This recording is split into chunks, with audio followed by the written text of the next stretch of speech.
हनुमान जन्मोत्सव देशभरामध्ये मोठ्या आनंदात आणि उत्साहामध्ये साजरा करण्यात येत आहे।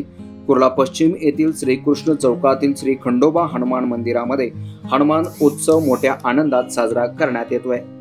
यावेळी मंदिरामध्ये काल्याचं कीर्तन आयोजित करण्यात आलं, तसेच मंदिर परिसरात आकर्षक सजावट आणि विद्युत रोषणाई देखील करण्यात आली।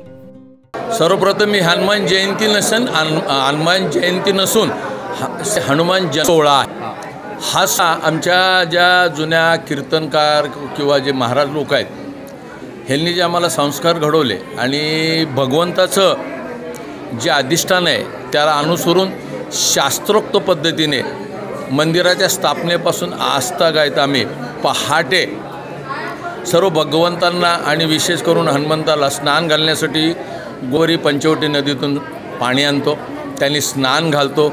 स्नान घातल्यानंतर जे ब्राह्मण असतात ते विधिवत जे मुलं आहेत त्यांना बसून हनुमंतरायांना शेंदूर लेपन वगैरे करून घेतात आणि त्यांचे जे पूजन असते ते सांगून त्यांच्या हस्ते त्यांची पूजा केली जाते। आणि ती पूजा केल्यानंतर आम्ही सगळेजण एक मोठ्या प्रमाणामध्ये मोठ्या संख्येने उपस्थित राहून आरतीचं आयोजन करतो आणि सुंटवड्याच्या रूपाने त्याचा प्रसाद वाटप करतो। अशा पद्धतीने हनुमान जयंतीची सुरुवात आजच्या दिवसाची आम्ही करतो। सुरुवात हनुमान जयंतीची आहे।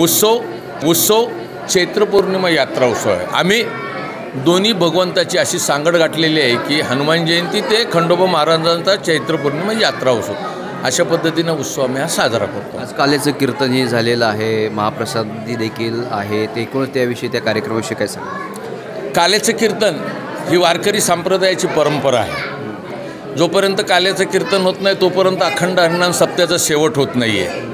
आणि ह्या काल्याची कीर्तनाची सेवा गेल्या 41 वर्षापासून कीर्तन अलंकार अरुणाताई साळवी यांच्या ज्ञानदाना रूपाने हे काल्याच्या कीर्तनाचा शेवट होतो।